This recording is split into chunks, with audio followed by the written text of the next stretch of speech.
Salut à toi. Dans cette petite vidéo, laisse-moi te montrer la voix de... Oh, il est à l'envers. Ce n'est pas une défaillance de votre écran. N'essayez donc pas de régler l'image. Nous maîtrisons à présent toute retransmission. Nous avons besoin de vous, de toi. En d'autres termes, on recrute. On a besoin de nouveaux bénévoles pour rejoindre la team Mangado et écrire des chroniques. Aucune raison de flipper, t'es accompagné, coaché, encadré. Et si ça te fait kiffer, tu peux même venir tourner. Ça t'intéresse? Tu veux en savoir plus? Écris à Loud sur l'adresse qui s'affiche.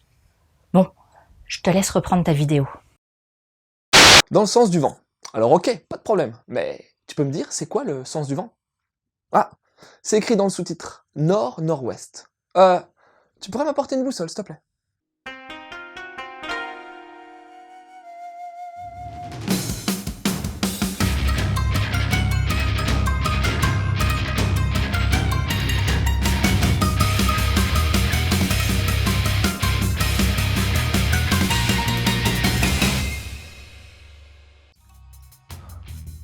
Je te remercie.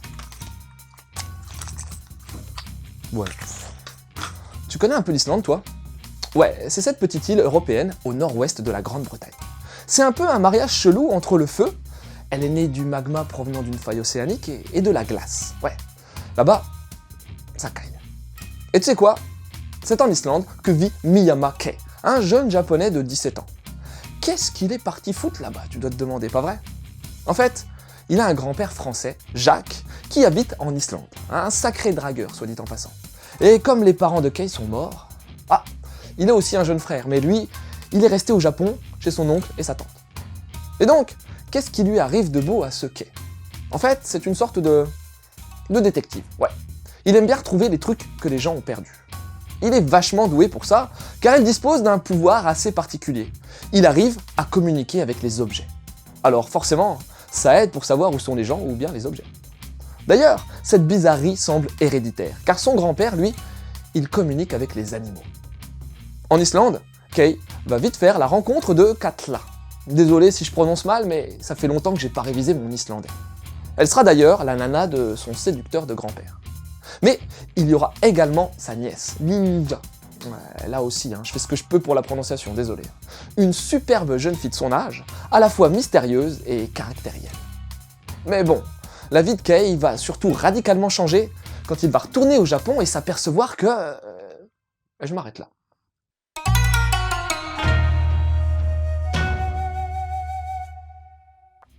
Oh là là là là là, que j'ai aimé les dessins de ce manga. Alors ouais, c'est particulier, puisque le trait d'Irie Aki est une tuerie sans nom, mixant habilement éléments shonen, genre les cheveux des hommes, les postures, les expressions du visage, à la douceur du shoujo, avec des corps filiformes et une douceur sans pareil. Mais sans deck, esthétiquement parlant, c'est vachement bien fichu, car la mangaka réussit à insuffler à ses dessins une force en termes de dynamique de mouvement. C'est sans doute dû à l'utilisation des courbes, mais aussi aux compositions. En plus, les décors sont bien fournis et posent merveilleusement l'ambiance islandaise. Bon, je connais pas l'Islande en vrai, mais je suis sûr que ça ressemble à ça.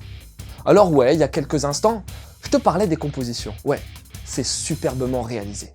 Nemu a beau être conventionnel et rectiligne, il est maîtrisé et utilise parfaitement la taille des cases pour sublimer le récit. Et même si certains dessins sur des petites cases sont bien moins fins et bien moins détaillés que le reste, je t'assure que techniquement, c'est magnifique.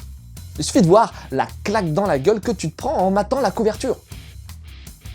La compo en diagonale, la place de Kei, les oiseaux, le décor, la posture, bref. Moi, je tombais in love. Un énorme merci à Soleil Manga de ramener ce titre en France. La jaquette mate est super agréable au toucher avec son côté gaufré. La police d'écriture colle bien à celle utilisée au Japon. T'as quelques magnifiques planches couleurs au début, et on aura aussi droit à une petite postface de l'auteur à la fin. Que demander de plus? Un résumé en 4e de coup? Ouais, c'est sûr, ça manque. Mais si c'est pour voir disparaître les illustrations d'objets légendés en islandais, tu sais quoi? J'en veux même pas.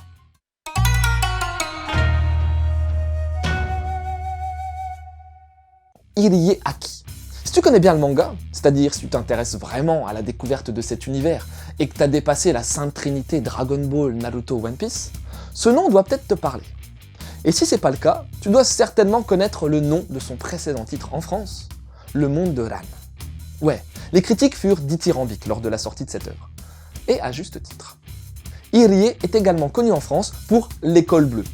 Elle a aussi sorti d'autres titres, mais pour le moment, ils sont pas encore dispo chez nous. Et Sandek, ce Dans le sens du vent, est une très bonne pioche de la part de Soleil Manga. Alors pourquoi est-ce que j'ai tant kiffé ce titre? Bon, déjà visuellement, ça poutre et mine de rien, c'est loin d'être négligeable. Ensuite, t'as l'histoire. Ouais, c'est à double tranchant de pas mettre de résumé sur l'arrière de la jaquette. D'autant plus qu'avec le premier chapitre, t'es grave dans l'expectative. Mais tu sais quoi? Ça fonctionne grave. T'as envie de découvrir ce qui se passe. Pourquoi ce jeune japonais parle à sa caisse? Qu'est-ce qui lui arrive? Où il est? Le parti pris d'utiliser l'Islande comme lieu principal du récit est assez osé mais sans deck.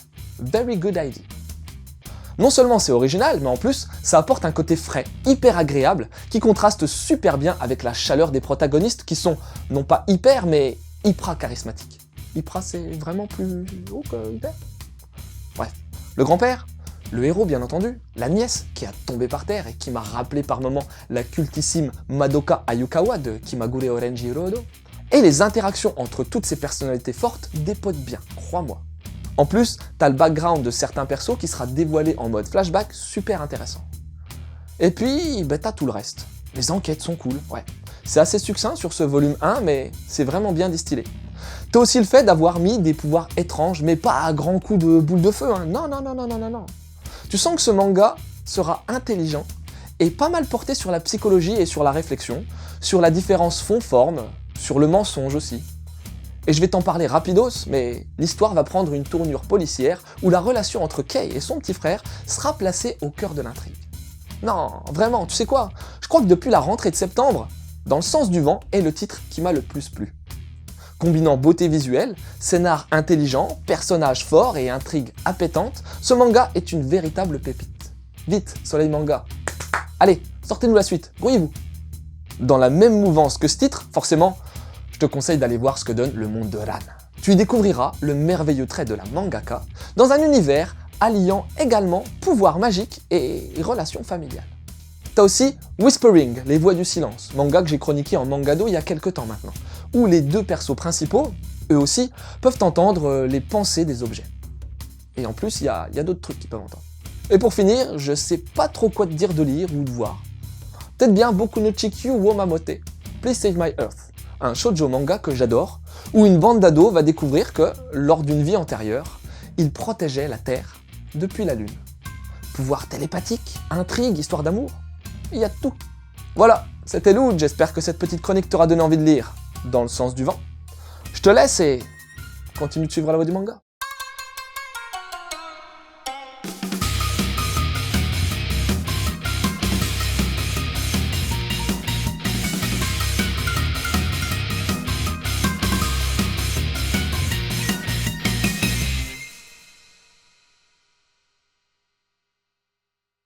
Un conseil, si t'es ballonné, évite-le. Le sens du vent, ouais. Ça pourrait être gênant.